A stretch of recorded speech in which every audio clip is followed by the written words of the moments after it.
experiences in the water industry for more than 15 years in Canada, in the US, and the Caribbean.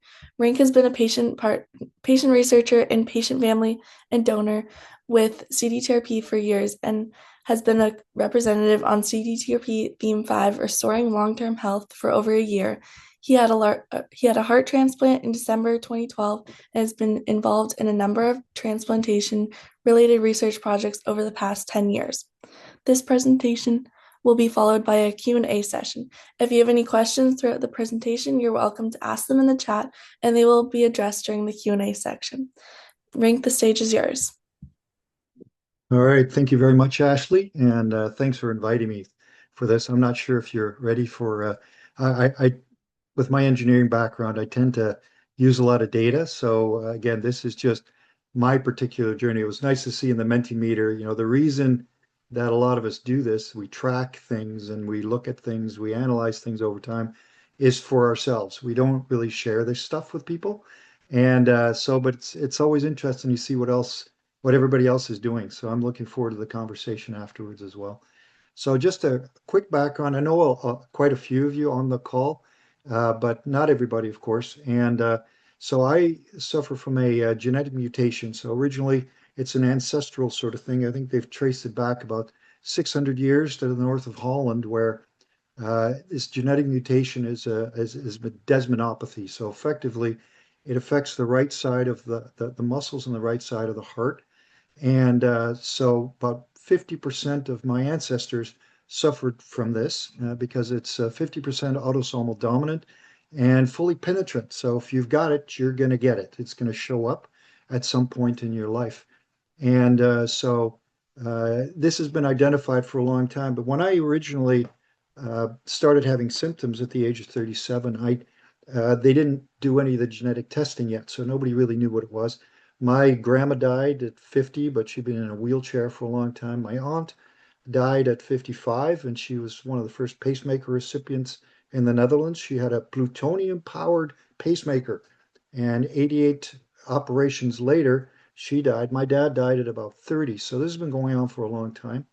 And but at a certain point, this when genetic testing became possible, we figured out actually what the cause was, but we didn't know. So I spent about 17 years, 5 pacemakers, and just trying to work with the technicians to optimize my pacemaker so I could still play soccer. I was doing exercise my whole life, and suddenly you can't do that anymore. It's kind of a rude awakening. So, health, exercise, and health have always been very important, but it's a little tougher when you can't get up a curb anymore suddenly. You can't walk anymore. And so we've all gone through these various journeys.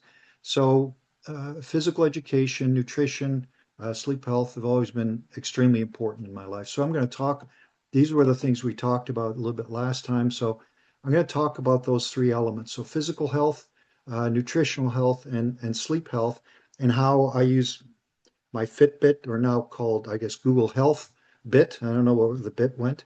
So because they were bought, of course, recently. So I'll talk through each of those and have some suggestions too for anybody that's just come out of had a transplant, is trying to recover, the types of things that I've done to try and stay in good shape. And so with that, I'm going to see if I can actually get this to move forward. And there we go. So the presentation is going to talk about exercise. Again, it's very important in my life. Fitness tracking using, so I use my Fitbit or Google Health for fitness tracking. I always, every year I get the Bruce Protocol VO2 max sort of study done at Toronto General. I use it for my purposes. They use it for their purposes. So we've come to a reasonable understanding of, the fact that they're tracking things and checking so the response of my heart to exercising is. But I want to know what level of fitness I'm at. So I track that, and I'll show you how I track that to make sure I stay sort of at a certain level of fitness and condition. Nutritional health, I know that you can do that using Fitbit. I am not so good at it. So I was looking to see if people are tracking. It's typically the sort of exercise that they're tracking and fitness levels. the food, I happen to be married to a wonderful woman, and she actually does a lot on the nutrition side, so I don't have to do it. So I don't track it. She takes care of me, and I'm super lucky, and I'm very, very happy with that. And then sleep health. So I do track that. And the Fitbit or Google Health is very good at, and it's getting better and better at tracking the types of sleep that we need. So those are the three things that I use my Fitbit for, not so much nutritional health. So if there's someone that has done that, it'd be great to add to the presentation afterwards. So again, this is just me, and I'm glad there were 15 people, I think, that answered in the questionnaire, why are you doing it? You're doing it for yourself. And it's related to whatever your vision is of functional resilience. I have mine. You may think I'm nuts. That's okay. It's my version of being nuts. But we're also in different stages of recovery or different sort of challenges that we have. And so your vision has to be your own. It has to be related to how you view life and what you'd like to do in life and limited by whatever constraints you have. So for me, I look at physical strength, I look at nutritional balance and restorative sleep. So those are the three things I really focus on because, we've all got this probably. Anybody that's had a transplant, reduced muscle mass, that happens when you age anyway. So, for me, it's staying at a certain level in terms of muscle mass. There's all the side effects of immunosuppressants. Not only do we take immunosuppressants, is we then have to take medication to counteract the results of those immunosuppressants, all the sort of toxic side effects. We get tired, and depending on what stage we're at, those are different levels of fatigue, and sleep is disrupted. Again, I am very, very lucky. I know Sandra, who's on the call, I'm sure, has a lot more trouble sleeping than I do. I lay down in bed and my brain just turns off and I go to sleep. Not everyone's that lucky. I know my wife doesn't work like that. So everyone has different levels of sort of impacts, including caregivers, I would say. And so the more we manage those areas, the better outcomes we have. And that's what we're looking for, sort of quality of life. These are, and that's what resilience is all about. The most important thing is not whatever the heck I'm doing or if Sandra is doing, anybody else is doing, to how many steps and all that, but it's about seeing where you are and then figuring out where do I want to improve. So every little step helps. The beauty is now, we didn't have this 20 years ago, is we have the tools and information to actually manage this properly. And again, remember, I'm engineering trained, so I look at this data as very important. So the next thing is look at the physical health. So the post-transplant challenges on the left that we just talked about, and then the benefits of regular exercise, increase muscle strength and endurance, improve heart and lung function, and you can check all of those. You can monitor all of those. You know, healthy weight, metabolism, mood, energy, quality of life. These are all related.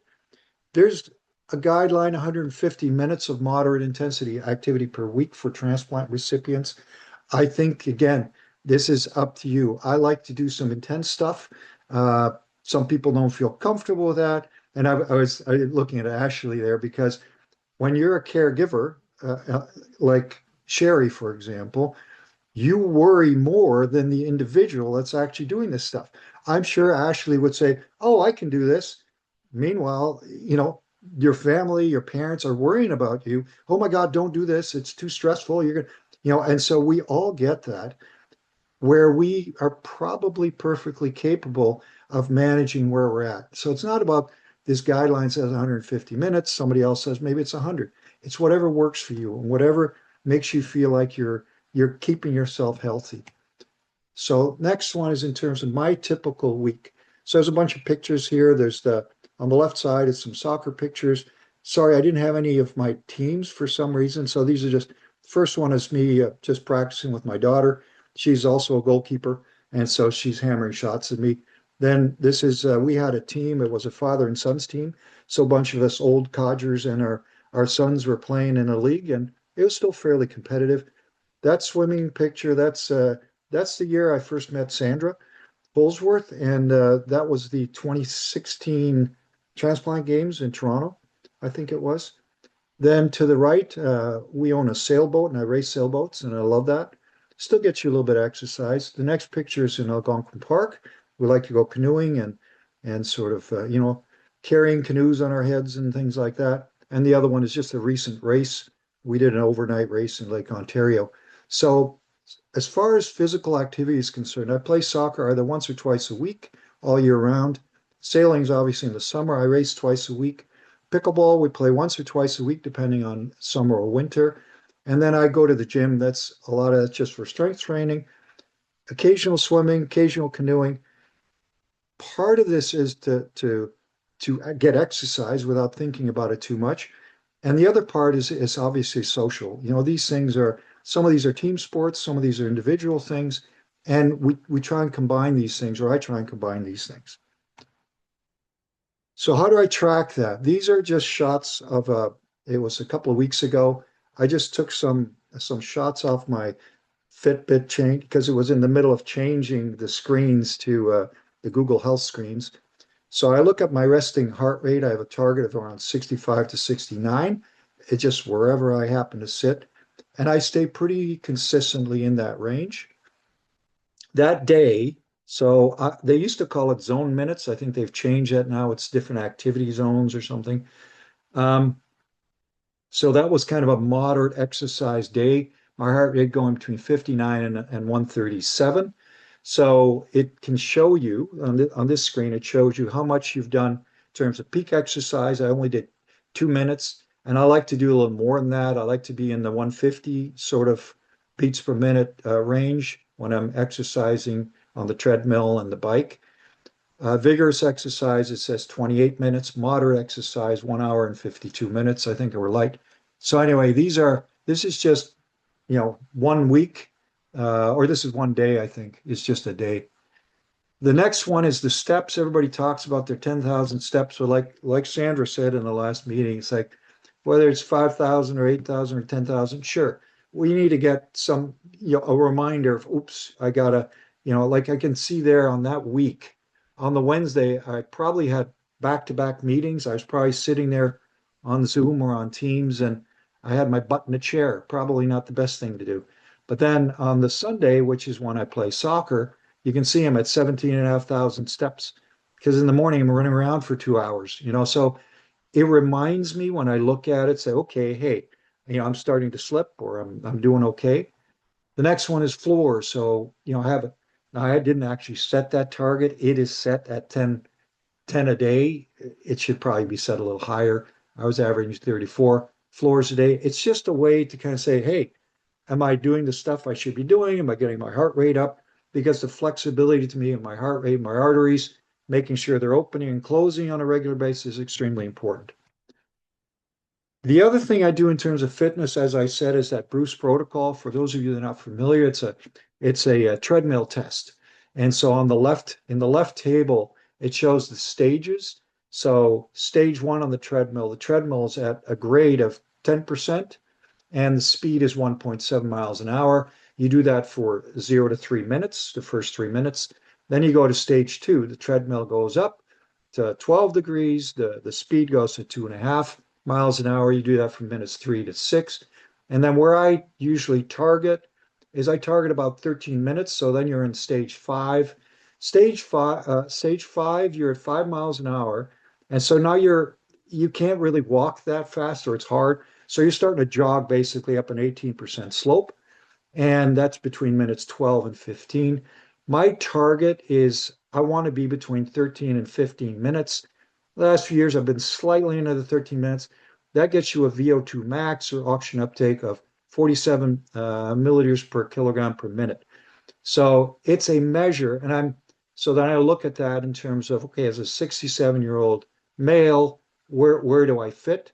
I like to be in that superior category. It's some bizarre label that makes me feel good. Don't worry about any of that. It's just somebody's put a label on it. You could be superior to yourself at 23 VO2 max. Like these are just labels. So don't get stuck on it. It's a way for me to measure my fitness compared to some controlled group. Then I take those results every year. This is a week ago when I happened to have my treadmill test. So if I look back, and I track this every year so I can trend over time. 2018, I did 14 and a half minutes basically, which gives me a VO2 max of 53.3, or if you're more into metabolic equivalence of task, it's 15.2 METs. For those of you that don't know METs, basically one MET's when you're sitting on your butt for 1 minute. That's how I, in a simplistic way, interpret that. And so these are measurements of how fit you are. So the one I did last week, I was up a little from in 2023. So I was from 44.9 went to 46.1, 13 METs, and I'm okay with that. That's sort of within my target zone. In terms of recommendations, and because this changed over time, remember before my transplant, I could not get, I had to lift my own leg up a curb just to get up onto the curb. I couldn't get upstairs. I could hardly walk. And we may have all gone through this type of situation. So all these things are great, but you got to start reasonably. So walking obviously is good. Cycling is good. Sitting on a bike, there's actually less sort of thumping around that you have to do, so you can do that too. Swimming is excellent. I know, Sherry's been swimming like crazy the last few months and maybe the last year. Pickleball, running, treadmills, you can adjust to whatever you want. You can have different slopes, you can have different speeds. And I would say start with just a little bit, 15, 20 minutes a day, 3 times a week, et cetera. Set goals. They could be very small goals and try and improve slightly. It's not a big deal. Sometimes you're going to go down, then you're going to go up. I also used to use resistance bands that worked really well when I was swimming more, or weights, just some thing to keep your muscles up, et cetera. So there's some suggestion in terms of strength training. I don't do so much on the flexibility and balance, but if you've ever tried to sail and race a sailboat on a windy day, there's a lot of balancing requirement when we're running around on the foredeck. So however you get that doesn't matter. You could dance when you're cooking in the kitchen. It doesn't make any difference. But it's very important for fall risks and things like that. Posture. I know I bend over too much. I'm trying very hard to do exercises to stretch myself. Nutritional health. I haven't spent as much time on it because I don't track that with my Fitbit. All the other stuff I track, but this is thanks to my wife. This is how I eat, and I try to stick to it. Although you'll see that under the heart healthy fats, I did add chocolate bars with a question mark. I do like my occasional chocolate. It doesn't mean I stick to this like glue. It means I generally eat like this. I don't eat red meats anymore. Pretty much plant-based. Make sure I get my proteins. So there's a protein box on the left. There's a healthy carbs and fiber on the right. These are the things and obviously for all of us, minimize sugar, white flour, salt, all the white powder. I was going to say cocaine, any white powders we want to avoid because of the blood vessel impact, the fluid retention impact, hypertension, and also alcohol. I don't drink, and it's just a choice. I mean, I don't. People can drink however much they want, but I've just never really been much of a drinker. So berries, microgreens, spinach, tomatoes, all those kinds of things. I love those foods, so I don't have a problem with any of them. Heart healthy fats, again, certain types of oils, cashews, flax seeds, soy yogurt, tofu, uh, lots of plant-based omega-3 type stuff. I avoid saturated fats, trans fats. These are not new things here, but we all can probably always improve just a little bit. Nutritional supplements, I take those mostly to counteract the effects of the immunosuppression drugs. And so again, this is just for me, skin health is a big deal. I've already had, again, a chunk of my nose cut out because of the impact of the sun. So I do put on sunscreen now, finally, after a long life of avoiding it. I'm much more careful now. I only had to go once to the clinic there to see what the impact was on people's skin and the pain of having to, you know, get chunks of skin cut out on a gradual basis is no fun for anybody. So again, and we all know avoid grapefruit, blood oranges, things that impact the impact of tacrolimus, cyclosporin, other types of drugs. Don't try and read. This is not meant for you to read. I am very sad in that I track on my own spreadsheet twice a year. I track all my bloods, electrolytes, kidney functions. I take all the information from the lab results and I map it. And then I color code. As you can see, everything that's green is good. When it's a little bit of blue, that's low. If there's a little bit of pink, it's high. But then I track that over time to see if it's getting better or worse. And the longer you have this information, the less frequent statistically they actually need to track it. So, I just make sure that nothing is getting out of whack. So I look at all of those areas because they're important to me. So that's part of my nutrition. Next is sleep health. I got to see if I'm still on time. Um, there are some guidelines in terms of, there's some results. 40 to 80% of transplant recipients experience sleep disorders or difficulty sleeping. Again, Sandra talked about it before, and there are others I'm sure that would second that. I happen to be one of the lucky ones. I don't have a problem. 7 to 9 hours is what's recommended. I always think 9 hours is crazy. You'd be like a zombie by the end of that. But again, some people need the 9 hours, I guess. I'm lucky to get to 7 hours. That's my target. But what there is some evidence that there's a lot higher rejection risk with chronic sleep deprivation. I know some of the other partners in the transplant community have a lot of issues with sleep. So I think it's very important that we track this and then take little actions to counteract it, right? Figure out how we can do it. So I've got some things in here that my wife actually uses. I don't. So just some suggestions that she has because she has much more of a sleep problem. And the truth is that some of that was a result of my going through these several near-death experiences and the whole sort of transplant journey. It's hard on family caregivers and family in general. So here's some of the sort of stages. I think again you may have seen these. So light sleep, and again sort of deep sleep, REM sleep. I don't know. I got that one labeled wrong, but so, and again, I track this. So in the next slide, this is that particular week that I use just as an example. Hours of sleep, I have a target of 7 hours. And this is a good week. And if it were now, because the World Cup is on, my wife would shame me because I'm not following the great patterns anymore. I watch as many games as I can.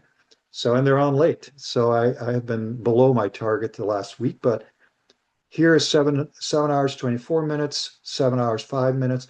So pretty much every day that week, I met my target for sleep, which is amazing. My sleep score, which is an indication of how good your sleep was, also very useful, is 81. Again, I'm not saying I do this every week because last week it would have been like 71, which is not good enough. So the sleep schedule, there's all kinds of detail underneath that. And I pulled out the one which was REM sleep. Again, in that week, my average REM sleep was an hour and 31 minutes. That's great. If I do that all year, that's super. But I have to say, just to be honest, I'm not always there at that level. But again, you can track all this and take action. So again, I don't practice these habits, and I apologize for not being a good role model, but my wife does practice these things. So cool, dark environment, ideal bedroom temperature, 18 to 20 degrees. Use blackout curtains. Again, we don't have those. White noise machines make me crazy, but I guess for some people they work. The screen-free wind down, mine's about a minute, but my wife does practice this, and it does help her because and blue light helps suppressing melatonin. Try reading, gentle stretching. She does her Reiki, she does different things, and it does help her. Progressive muscle relaxation, deep breathing, mindfulness. I think again, Sandra was talking about that. Meditation. I did used to meditate, but I haven't. But I understand this is also good. But I don't have a sleeping issue, so I think all of these are possible ways to help if you can't sleep well. The Fitbit is very useful for looking at that sleep, the different stages of the sleep, and comparing them against what you either the healthy norms or what you are trying to aim for. Sleep scores I find fairly useful too, resting heart rate, and then you can do your blood oxygen too. Again, I haven't had an issue with it, but I know some of the Fitbit models will do that. So, again, sort of in summary, is, I think Fitbits are, for me, they're very, very useful, very, very important. I notice a few people had them and then got rid of them. And to do it, you have to get into a pattern of whatever works for you, whatever you're tracking, whatever parameters make sense to you because of whatever you're dealing with or what you'd like to achieve, what your vision is. And so, because it's very good for daily steps and activities, heart rate zones, VO2, you can put in there too. I use it mostly, with the annual Bruce Protocol exercise test. Calorie burn, you can get in there too. And if you're putting nutritional health, you're putting your food in there, which you can do. Again, my wife happens to measure all the stuff that she cooks, and so it's all very well controlled. But you can track that as well. I think she tracks it on her Fitbit. Uh, and the water intake, weight tracking. I think most of us do the weight tracking. And I always do it at home because I want to have the same scale, the same parameters, same clothes, and all of that. Because the hospital, all these variables confound things. And the sleep staging, I find that very, very useful. So again, and I wear it all the time. I noticed in the question, how often do you wear it? I wear it all the time. I just charge it up, and the rest of the time I'm wearing it because it's waterproof. You can use swimming is fine. So all of that works these days. So putting it all together, in terms of an action plan, if you want to get to a certain state, for me, I do this and I track it, and it's just because who I am. But you want to start from where you are. Doesn't matter what all these wonderful things people are doing, is going on. You want to track it for yourself. I would say, and one of the presenters in the last session we had said she really disliked the Bruce protocol test or whatever. And for me, it's great. It's essential because it helps me in an objective way track my fitness level. So I think it's very important in terms of physical health, but that's just for me. So I would say track it, track your steps, and then progress to either number of minutes per week if you can fit it into your life. You could have a very busy life. It's hard to fit all this stuff in. Try some sports. I find that social interaction is super important. I've been playing with the same guys in soccer for 30 years. They suffered when I was getting more and more ill because I would make the first save, but I couldn't get up anymore for the second one, and the ball would be in the back of the net. And the last year and a half, 2 years, I couldn't play anymore. But as soon as I came back, I was back. I was playing right after my transplant, probably 3 months later, and I was back in net, and I felt like a young kid again. So, it's about coming back too. The resilience is all about every time you get hit by something, you're already ready for that hit, and then you get better after the hit, if you can, right? Nutritional health, again, suggestion is follow a well-researched program. My wife, there's a couple of programs she follows. There's Dr. Greger's Daily Dozen. There are other programs. Find something to sort of guide you to help stay focused. Again, for me, all I had to do is get married, so I was very lucky.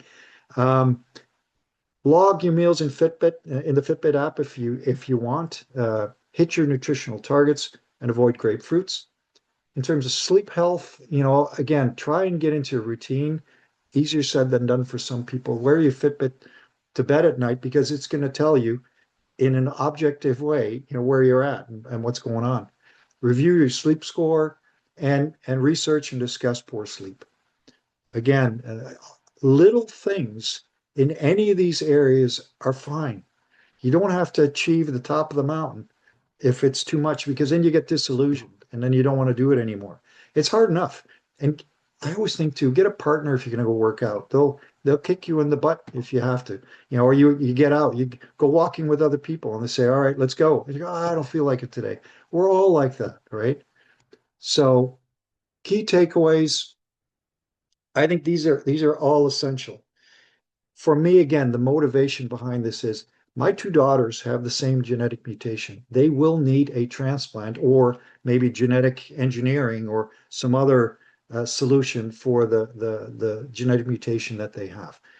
I want them to see that life after transplant can be unbelievable, amazing, because for them, their partners, life doesn't stop after transplant, right? We all have a life, and whatever the life is that we want to live. And I'm super lucky. I am super happy that I can be fit.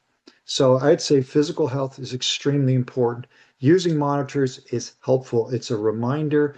You look at the stuff you've been doing and go, oops, I got to get better. Bruce protocol, I'd say take advantage. The hospital's giving you these free exercise tests that are actually monitored. You got leads on you. You can see your heart rate. You can see your blood pressure. You can see it all. And it's, again, it's an objective way to measure where you're at. Nutritional health, again, your proteins, your carbs, your good fats, proper nutrients, extremely important because again, you're trying to counteract the effects of all those medications. And you can use your Fitbit to do that as well. Sleep health. And finally is you can use the Fitbit just to pull all of that together. And I think it'll help you make good decisions. I'd like to also sort of, that part of the reason I do it too is honor my donor was a young man named Stephen and his family. They're amazing. We met them. They're out in Nova Scotia. And so there's also, about honoring the heart and making sure that it's doing what it would have been doing anyway, which is enjoying life. And that's it. Okay, thank you everyone for the very productive discussion. I would now like to introduce our next speaker, Dr. Sunita Mathur. Dr. Mathur is a physiotherapist and associate professor in the School of Rehabilitation Therapy at Queen's University. Her research program focuses on the evaluation and rehabilitation of sarcopenia and skeletal muscle dysfunction in people with chronic disease. She is also the co-founder of Can Restore. Thanks, Ashley. And that was a great presentation by Rienk. I learned a lot about how you use your data. So that was super helpful to see how it's really applied by somebody who's had a transplant. And what I'm going to talk about is just a little more generally about some apps and wearables that are out there and how you might use them. And maybe something from what I show might appeal to you, or perhaps you're using it. And then we can have a discussion afterwards about what works and what doesn't work so well. So I'll just start by saying I'm going to show a number of different apps and digital tools today, but I'm not financially linked to any of them. I don't work for any of these companies, and I don't have any personal interest in any of these particular tools. So digital tools, what we mean by that is it's a wide array of things. There's smartphones, wearable devices, and also web-based apps that you can access on a computer or on a tablet. And what are we using them for? Well, Rienk talked about a lot of the things he uses them for already. And so fitness and exercise tracking and exercise programs, nutrition tracking or special diets, your sleep, how much you're sleeping, how well you're sleeping. And there are also apps for mindfulness, mental health, and wellness. So in the health and wellness area, this is kind of the things that you might be looking to track. And really the benefit of this is that now you as the user have control of collecting the data. So in the past, you really had to wait for either a research study or a clinician to kind of be able to get this information, whether it was a one-off test that they might do or send you home with a food record and then analyze it for you. Now you can collect your own information on a daily basis. You can look at your own trends over time. You can share that information with your healthcare provider or with other people.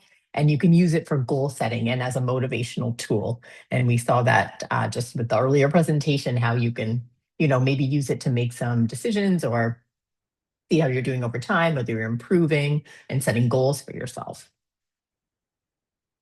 So what are people looking for when they try to decide on what they might want to use? Usually the ease of use, how depending on how tech savvy you are, you might want something simpler versus more complex. Using something that you can use for setting a personal health goal and to track progress, having something where you can kind of have a storage of your personal information. So that way you can look at trends over time, track changes over time. And we saw that over even years, you can kind of look at what you've been doing.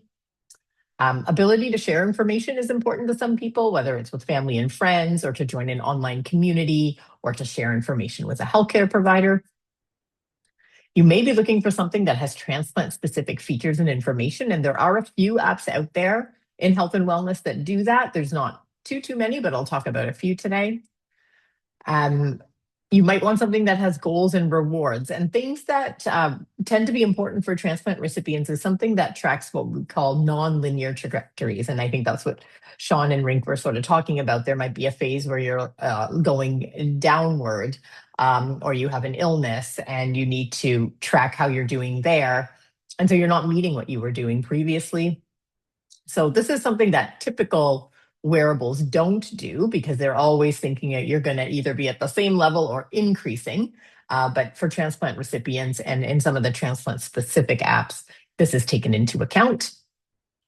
People want to selectively share information. So they might not want to share everything, but they have things that they may want to share with certain groups of people.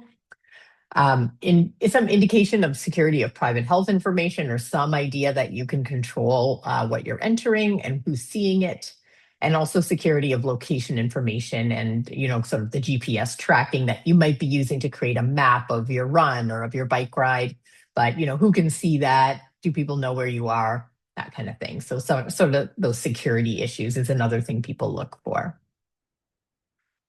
So I'm going to start by talking about some of the physical activity apps and wearable devices. I won't talk about the devices too much, but some of the apps that are out there. And this is some work we did for Can Restore. So Can Restore, Ashley mentioned, I'm one of the co-founders.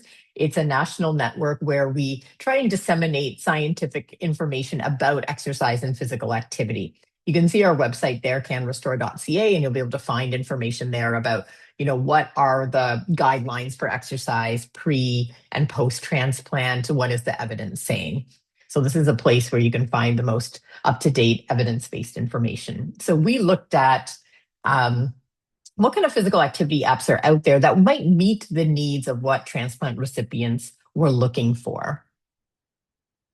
So first of all, wearable devices, and I think based on the quick Mentimeter, most of you are very familiar with these and maybe using one already. So these are sort of the more popular options, the wristwatch options, the rings. Wearable devices are great for tracking physical activity and sleep patterns. And the really good thing about them is you just need to put them on. You don't really need to do much else if you don't want to, and it'll automatically track for you. And then if you want to do more with it, as Rienk showed with his outputs, you have the option to, enter more information or download information and look at patterns and trends. So you can kind of use the passive mode to collect things, and then it's up to you how much you want to do with it. Now, there's also a number of apps out there that you can download from the app stores, whether it's Android or Apple. And there are some that are developed for transplant recipients specifically, and some that are general, but seem to have good applicability to people who have undergone a transplant. So one that was developed specifically for people with a liver transplant is called EL-FIT. And it was developed at the University of Pittsburgh, and there was a couple of research studies done about the app after they developed it and while they were developing it.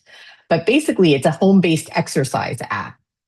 So the main aspect of it is exercise, and it was for people with advanced liver disease, so people waiting for their liver transplant. And it can be paired with an activity tracker like a Fitbit or an Apple Watch, and it looks at tracking steps, heart rate, sleep. It's also got some videos.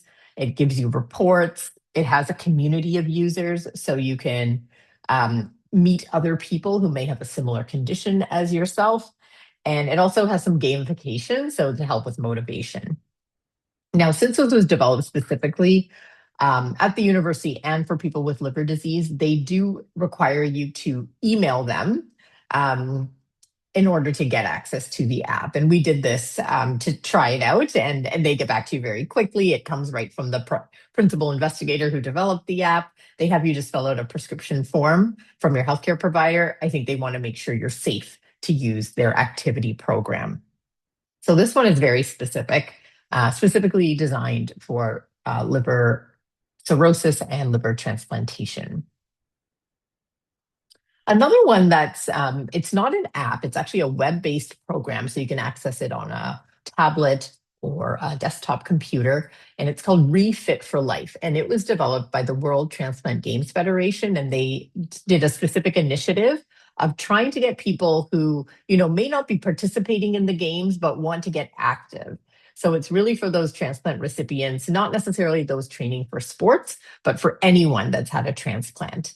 And it's based on the evidence-based recommendations that are published, and it's transplant specific. And it includes exercise, nutrition, and mental health. It'll have you go through an exercise assessment and give you a personalized exercise program. similar to what an exercise professional would give you, although they can't see you, so it is a little bit different. They also have some articles related to nutrition, information on emotional stress and how to handle that after transplant. And if you're a healthcare professional, they also have resources for healthcare professionals and an online community of practice for healthcare professionals. So this one's really good. If you want to start the program, you create a login, you go through this brief assessment, and then you get an exercise program. And it is based on the research, and it is transplant specific, but it's not an app. So it's not going to track what you're doing. It's more going to provide you with a program. So now I'll just talk about a few apps that they aren't transplant specific, but they tend to be used by transplant recipients, and they are popular, or we also thought they might be very applicable based on the types of exercise that we tend to recommend for people who have had a transplant. So Strava, I think many of you may be familiar with. I know some of you on the call do use this one. It's specifically for tracking walking, running, and cycling. One of the really cool advantages of it is it can give you routes with detailed maps. So even if you're traveling and you want to go to a new place and do your run, you can put that into Strava where you are, and it'll develop a map for you, even with inclines and like how much you want to climb during your run, that kind of thing.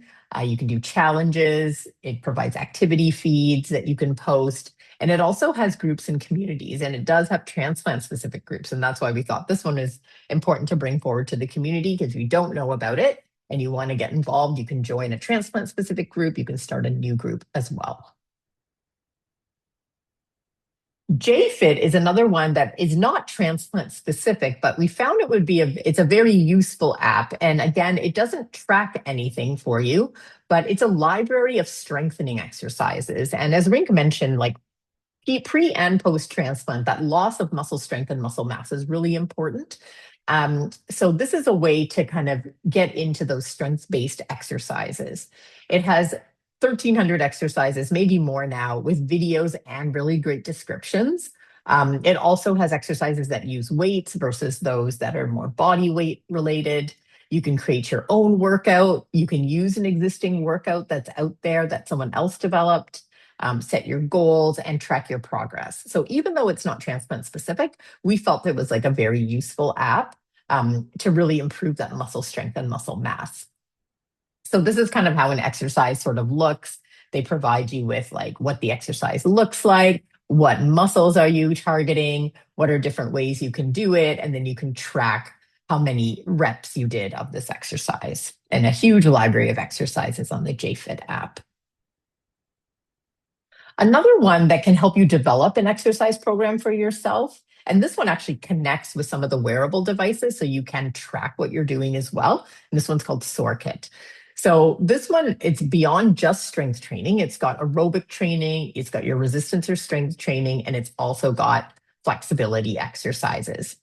So you can kind of get an idea of all the components of the exercise program, not just strength or not just aerobic. You can develop a personalized program. You can select your own exercises. It has a very big library. It has a lot of free features, but it also has a subscription plan. JFit, on the other hand, you can access for it's a free library of exercises. So those were the physical activity apps that we found in our review of like the App Store that we felt were the most relevant. Now we'll move on to some nutrition apps. And for nutrition apps, you can get as simple and complex as you want, depending on what, how much interest you have in tracking things. Because with the food tracking, you can get very, very detailed, or you can be more broad. So kind of depending on what your goal is, what you want to track, how long you want to do it for, there's kind of different levels of information you can enter. So My Net Diary it's a free to use app, and it's quite straightforward to use.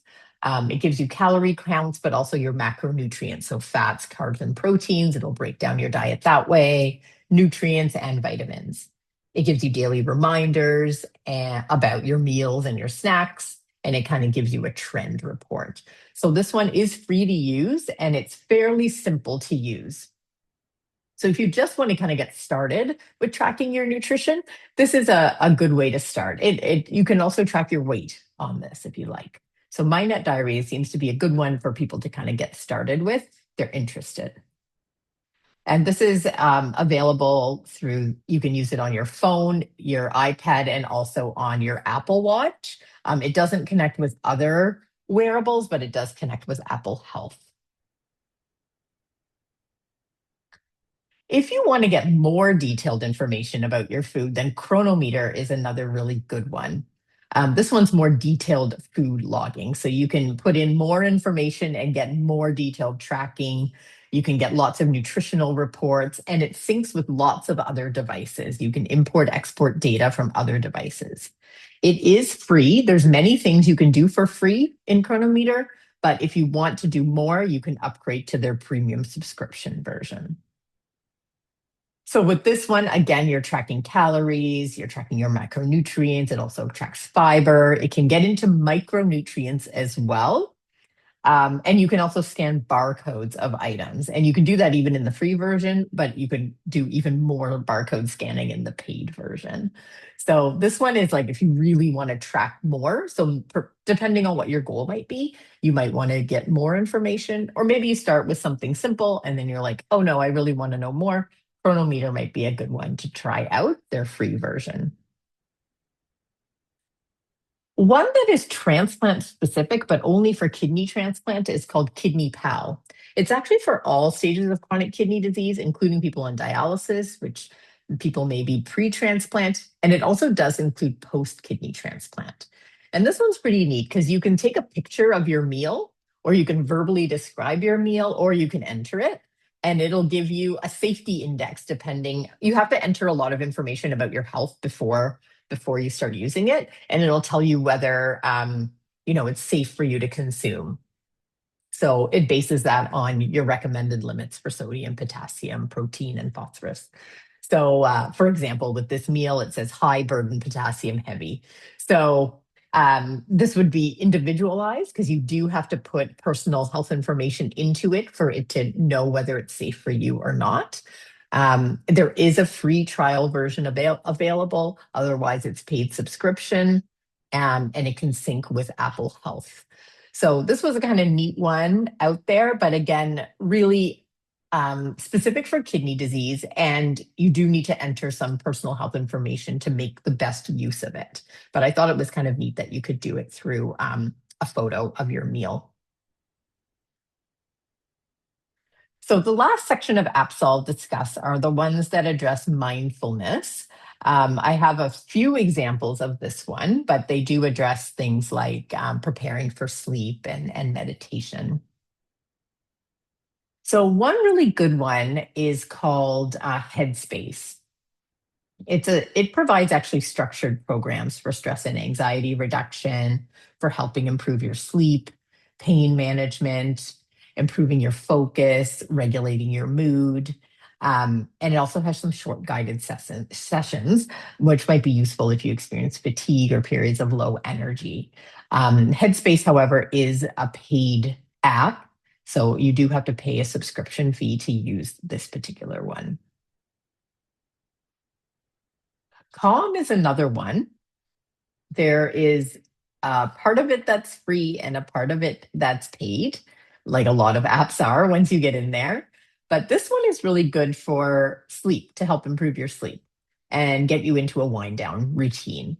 So it has sleep stories, and they have like some actors and reading those sleep stories. So if you like a particular actor's voice, you can use that. It can be helpful for insomnia.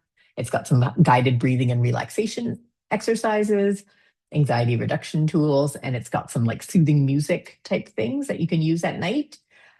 So again, it does require a monthly subscription, but you can try the free trial and see if it'd be useful. So if you are trying to improve your sleep, this might be a good one to give a try. And the last one, this one is actually free. So this might be a good one to give a try to in the beginning to see if it's something you might find useful. And it's called Insight Timer. So this one has a large library of free guided meditations. things from mindfulness, things for you to do a physical body scan to help relax your body, sleep meditation, and breathing exercises. So again, it's a free app, and it's like a lot of it is free. You can do almost everything. And then there is a premium version for some added benefits. But with Insight Timer, unlike the other ones, you can actually access most of it for free. So if you're looking for something to help with like your sleep routine, this might be a good one to give a try. From what I could tell, none of these three really integrate with any of the wearable devices. And maybe that's kind of what Rienk talked about. They don't really integrate these sorts of, the wearables don't really get into this piece. Another app I'm going to talk about, and this is not one that's available through the App Store yet. It actually was developed at the University of Alberta, and it's called Heal Me, and it was developed for them to use within their own clinical programs. It's a behavior change and self-management program, and it's both web-based, so you can do it on a tablet or a computer, and also app-based. But right now, it's not available freely to everyone. It was available to the people who participated in the research studies, and now I believe available to people who attend at the University of Alberta. So it's got multiple components to it. And what I thought would be interesting to see is just like how these things kind of group together and what's most beneficial based on the research of looking at apps. So it's got nutrition education and coaching. It's got an exercise program with lots of exercise videos. It's got goal setting and self-monitoring. And the other really neat thing about it, and which is why it's not freely available, is that you can actually message and video conference with your healthcare professional. So it was proprietary to like their particular clinical program. So first they tested the feasibility, like would people actually use this app? And they first worked only with people with liver cirrhosis. So initially that's the group it was developed for. Overall, the people who participated in this first feasibility study found very high acceptability and feasibility. So they liked using it. They found they could use it over a period of time. Some of the things that the authors commented out about was like having that regular contact with clinicians and the individualized tailoring were really critical to having people engage with the app. So that's what they liked about it the best. And then they also measured whether people actually improved anything by using this app, and they did improve their physical performance. So their distance on the 6-minute walk test, which might be a test that many of you have done, and their score on the liver frailty index. So they became less frail through using this app, which was the combined nutrition and exercise program. So the next step of this work was to actually do a randomized control trial, which is again the highest level of evidence. And in this case, for this study, they actually went broader in terms of who could be included. So they included people with cancer, people with chronic lung disease, people after liver transplant, and people after lung transplant. So lots of different conditions. And then everybody who participated in the study had done some kind of rehab before. So this wasn't their initial type of rehab. This was kind of more like a maintenance and kind of continuing with their rehab. And they compared 3 groups: people who just got educational material, so did not get to use the app, and that was the control group, that which they compared against. And then they compared using the Heal Me app with the virtual group support from a dietitian and exercise specialist, and then the Heal Me app with the group support and individualized support. Because in their feasibility study, like having that engagement with the dietitian exercise specialist seemed to be critical. So they wanted to see how much more beneficial that was. And they had the people use the app over 3 months. Overall, people did use the app for 3 months. 90% of people completed the study. They really enjoyed the intervention. They were really satisfied with it. They adhered to it, meaning that, you know, how the authors intended to deliver it, people did it that way. The 2 groups that used the Heal Me app improved their exercise capacity compared to the control group. They also improved their well-being and many aspects of quality of life, and they increased their protein intake compared with the controls. Now, what they did find is that their physical fitness parameters were not different. So using the Heal Me app did not improve the physical fitness parameters other than the 2-minute step test. So things like their muscle strength and their overall They had some other measures of exercise capacity. Those did not improve, but overall, some very promising results. And again, they found it was like that one-to-one connection or that group connection with the healthcare provider that really made this app stand out. So that's not something you're going to get with apps that you find in the App Store, but perhaps if you're at your transplant center, there may be something being developed or something being used, and having that interaction with the healthcare provider where they can guide you with your data. People do find that really useful. So hopefully we'll see more of that coming out. So how to find a tool that meets your needs? What kind of things can you look for? So rather than just going out and buying if you don't have something already, rather than just like looking at apps randomly through the App Store, a good thing to do is start with your goal. So what is it that you want to understand about your health behavior, or is there something you want to change about your health behavior? And then find a device or app that meets those needs. And then match what you're using to your ability and comfort level with tech. So some people they're very comfortable entering a lot of data and they want to see a lot of data and they want to look at it. They're working with the more advanced tools. If that's not your style, then start with a wearable device where things are kind of being collected for you passively. And you may just want to look at a report after like a week and see how did I do kind of overall in a week rather than looking at it all the time. So kind of choose something that matches your comfort level. Otherwise, you're probably going to drop it. So passive tracking is preferred by most people. So using the wearable devices does allow for less burden because you can put it on every day, but you don't have to look at it every day. You can look at reports after a period of time. So it's kind of easier to use rather than having to enter information on a daily basis or a weekly basis. So less burden. Keep your tools to a minimum. So use a device that you already have. If you already have something, give that a try again first if you kind of stopped using it.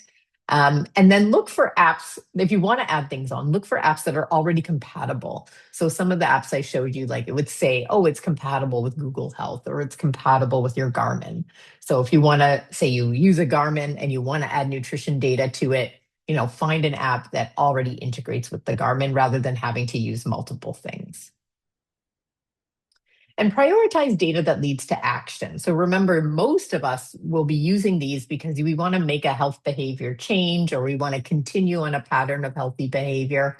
So you want to be able to get summaries and trends that help you with that healthy behavior. So if you're not interested in, your micronutrients or your macronutrients, but you do want to track your weight, make sure you're getting that information. If you're not concerned with steps and you're more like, I want to just see how far do I cycle in a week?